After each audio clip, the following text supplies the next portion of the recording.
В Инте, несмотря на то, что за окном уже весна, продолжается акция «Елка желаний». На днях последнему ее участнику, пятилетнему Вадиму Бобель, вручили долгожданный подарок. В роли чудесных волшебников и Дедов Морозов выступили заместитель председателя Совета города Михаил Семенюк и военный комиссар Инты Николай Литвинович. Именно они вытянули с елки в предновогодние дни шарик с главной мечтой Вадюши. Мы вместе с Николаем Николаевичем сняли шарик с «Елки желаний» в конце 2025 года. На шарике было написано желание мальчика по имени Вадим. Мальчик очень хотел велосипед. Мы с Николаем Николаевичем объехали город, поняли, что велосипедов данной категории, данного класса, который желает ребенок, у нас в городе, к сожалению, не приобрести. На маркетплейсах посмотрели, выбрали, связались с родительницей Вадима, с мамой, узнали предпочтения, диаметр колес. Она нам практически скинула ссылку на велосипед, который бы хотелось. Мы заказали данный велосипед. Наверное, в начале февраля велосипед пришел. Я его забрал, мы решили его оперативно собрать, чтобы уже как можно быстрее вручить ребенку, но, к сожалению, велосипед пришел бракованный. Были сломаны спицы на одном колесе, и пришлось его вернуть. Заказали повторный велосипед, и вот только сейчас он пришел, позавчера, мы его собрали. Ну и сейчас все вместе насладились тем, как ребенок радостно наконец получил желаемый подарок. О, видишь, уже научился ставить его. Видишь, он сам стоит. Здесь у тебя, короче, бутылочка для воды, в общем. Будешь набирать воду. Здесь будешь складывать конфеты, а в другое отделение, наверное, печенье, да? Нет, тифа не буду. Смотри, листать. Мы, знаешь, что можем сделать? Будем раскрутить и опустить тебе сиденье пониже. Да. И потом я учусь. А потом ты подрастешь, еще выше поднимешь его себе. Пока мне еще 5 лет. 5 годиков, ну, так еще все впереди. Тормоза запомнил где? Где? Вот здесь.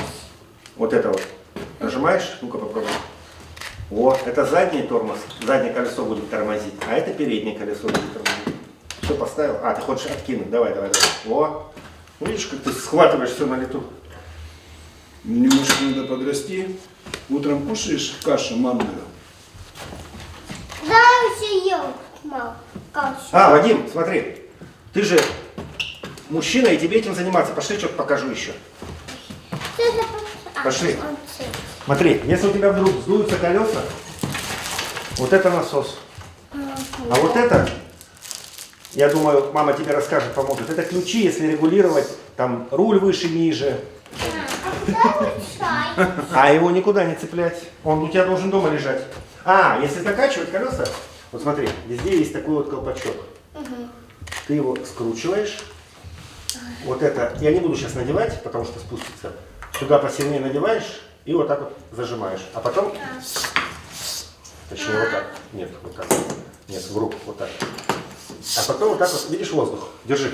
Держи на руку. Нет, держи вот так. Да нет, вот это держи. Смотри, вот так держи, вот так. Видишь? Современный подростковый велосипед – это то, о чем мечтал малыш уже давно. Ведь на маленьком двухколесном коне он катается отлично, и уже пора перебираться на велик побольше. Я мечтала о велосипеде. Данная модель подросткового велосипеда оснащена механическими дисковыми тормозами, которые обеспечивают уверенное торможение для большинства условий использования, надежной трансмиссией на 7 передач, позволяющей плавно переключать их и иметь полный контроль над скоростью. Исполнители желания с ответственностью подошли к выбору инвентаря. По их словам, мечта Вадика о современном велосипеде – совершенно нормальное мальчишеское желание, похвальное стремление расти и развиваться. Езда на велосипеде помогает детям получить нормальное физическое развитие. Весело проводя время на свежем воздухе, во время велосипедных поездок ребенок тренирует мышцы ног и спины, а также развивает вестибулярный аппарат. Эта акция, без сомнения, необходима, потому что всегда есть люди, у которых просто нет возможности исполнить ту или иную мечту ребенка. Поэтому я считаю, акция хорошая, ее необходимо продолжать. Напомним, что «Елка желаний» – это всероссийская благотворительная акция, направленная на исполнение новогодних мечтаний детей с инвалидностью, ОВЗ, тяжелыми заболеваниями, сирот, детей из малообеспеченных семей и семей участников СВО. «Елка желаний» – это бесценная возможность подарить детям веру в волшебство, в добро и почувствовать поддержку всего общества.